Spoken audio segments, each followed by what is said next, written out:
Jean-Francois Millet was born October 4, 1814, died January 20, 1875. He was a French artist and one of the founders of the Barbizon school in rural France. Millet is noted for his paintings of peasant farmers and can be categorized as part of the Realism art movement. Toward the end of his career, he became increasingly interested in painting pure landscapes. He is known best for his oil paintings but is also noted for his pastels, conte crayon drawings, and etchings. Millet was an important source of inspiration for Vincent van Gogh, particularly during his early period.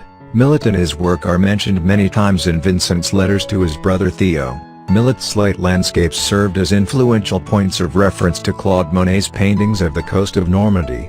His structural and symbolic content influenced Georges Seurat as well.